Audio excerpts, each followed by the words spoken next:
नमस्कार। प्रांजल ज्ञान गंगा में आप सभी का स्वागत है। कल हमने पांडवों की पंचाल यात्रा और अर्जुन के हाथों चित्ररथ गंधर्व की पराजय की कथा पढ़ी थी। आज हम सूर्यपुत्री तप्ती के साथ राजा संवरण का विवाह पढ़ेंगे, जो इस प्रकार है। वैशंपायन जी कहते हैं, जन्मेजय गंधर्व के मुख से तप्ती नंदन संबोधन सुनकर अर्जुन ने कहा, गंधर्वराज, हम लोग तो कुंती के पुत्र हैं, फिर तुमने तप्ती नंदन क्यों कहा? यह तप्ती कौन थी जिसके कारण हमें तप्ती नंदन कह रहे हो? गंधर्वराज ने कहा, अर्जुन, आकाश में सर्वश्रेष्ठ ज्योति है। भगवान सूर्य इनकी प्रभा स्वर्ग तक परिव्याप्त है। इनकी पुत्री का नाम था तप्ती।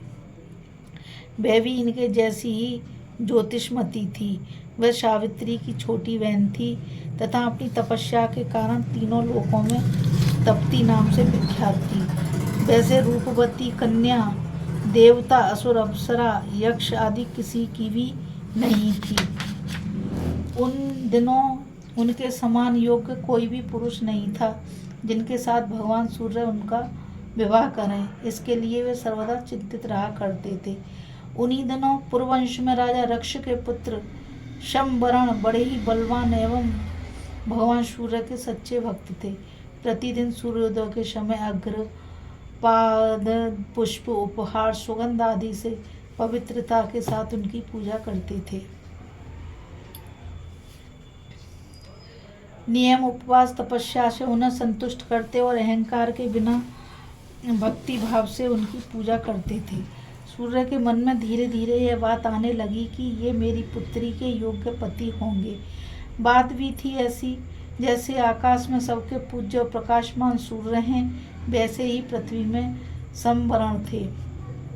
एक दिन की बात है, संवरण घोड़े पर चढ़कर पर्वत की तराइयों और जंगलों में शिकार खेल रहे थे। भूख प्यास से व्याकुल होकर उनका श्रेष्ठ घोड़ा मर गया। वे पैदल ही चलने लगे। उस समय उनकी दृष्टि एक सुंदर कन्या पर पड़ी, जो एकांत में अकेली कन्या को देखकर वे एकटक उसकी ओर निहारने लगे। उन्हें ऐसा जान पड़ा मानो सूर्य की प्रभा ही पृथ्वी पर उतर आई हो। वे सोचने लगे कि ऐसा सुंदर रूप तो मैंने जीवन में कभी नहीं देखा। राजा की आंखें और मन उसी में गड़ गए। वे सब कुछ भूल गए, हिल डुल तक न सके। चेत होने पर उन्होंने यही निश्चय किया कि ब्रह्मा ने त्रिलोकी का रूप सौंदर्य मत कर इस मधुर मूर्ति का आविष्कार किया होगा। उन्होंने कहा, सुंदरी, तुम किसकी पुत्री हो? तुम्हारा नाम क्या है? इस निर्जन जंगल में किस उद्देश्य से विचर रही हो? तुम्हारे शरीर की अनुपम छवि से आभूषण भी चमक उठे हैं। त्रिलोकी में ऐसी सुंदरी और कोई न होगी। तुम्हारे लिए मेरा मन अत्यंत चंचल और ललायित हो रहा है। राजा की बात सुनकर वह कुछ न बोली। बादल में बिजली की तरह तत्क्षण अंतर्ध्यान हो गई। राजा उसे ढूंढने की बड़ी चेष्टा की। अंत में असफल होने पर विलाप करते करते वे निश्चेष्ट हो गए। राजा संवरण को बेहोश और धरती पर पड़ा देखकर तप्ती फिर वहां आई और मिठास भरी वाणी से बोली, राजन, उठिए उठिए, आप जैसे सत्पुरुष को अचेत होकर धरती पर नहीं लौटना चाहिए।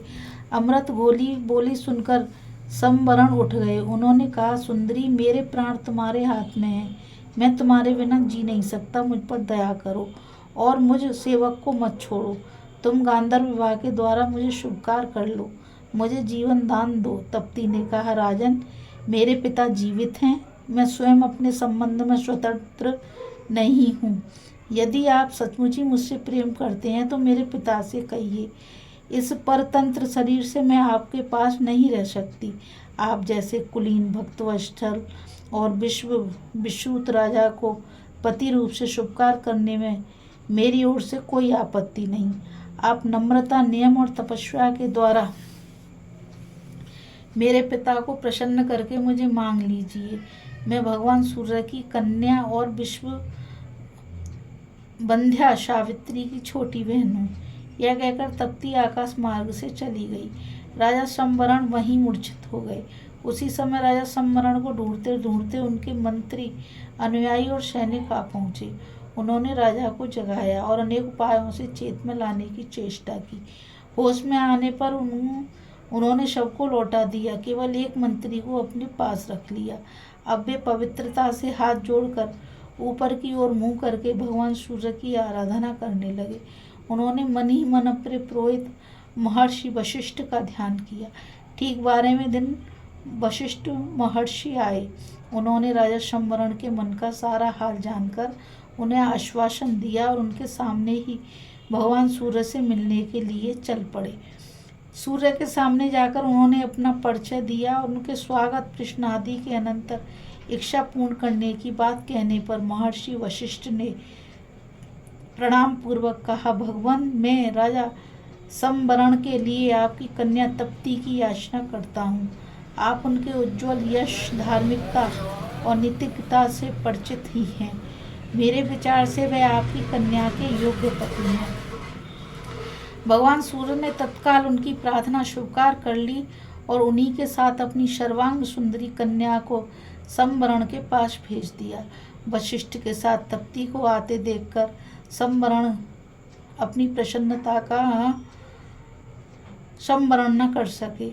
इस प्रकार भगवान सूर्य की आराधना और अपने पुरोहित वशिष्ठ की शक्ति से राजा शंबरण ने तप्ती को प्राप्त किया और विधि पूर्वक पाणी ग्रहण संस्कार से संपन्न होकर उसके साथ उसी पर्वत पर सुखपूर्वक विहार करने लगे। इस प्रकार वे 12 वर्ष तक वहीं रहे। राजकाज मंत्री पर रहा। इससे इंद्र ने उनके राज्य में वर्षा ही बंद कर दी। अनावृष्टि के कारण प्रजा का नाश होने लगा। ओस तक न पड़ने के कारण अन्न की पैदावार सर्वथा बंद हो गई। प्रजा मर्यादा तोड़कर एक दूसरे को लूटने पीटने लगी। तब वशिष्ठ मुनि ने अपनी तपस्या के प्रभाव से वहां वर्षा करवाई और तप्ती शंबरण को राजधानी में ले आए। इंद्र पूर्वतः वर्षा करने लगे। पैदावार शुरू हो गई। राज दंपत्ति ने सहस्त्रों वर्षों तक सुख भोग किया। गंधर्वराज कहते हैं, हे अर्जुन, यही सूर्य कन्या तप्ती आपके पूर्व पुरुष राजा शंबरण की पत्नी थी। इन्हीं तप्ती के गर्भ से राजा कुरु का जन्म हुआ, जिनसे कुरु वंश चला। उन्हीं के संबंध से मैंने आपको तप्ती नंदन कहा। इस कथा में बस इतना। अभी आप सूर्य पुत्री तप्ती के साथ राजा शंबरण के विवाह की कथा को सुन रहे थे। कल हम ब्रह्मतेज की महिमा और विश्वामित्र का वशिष्ठ की नंदिनी के साथ संघर्ष की कथा सुनेंगे।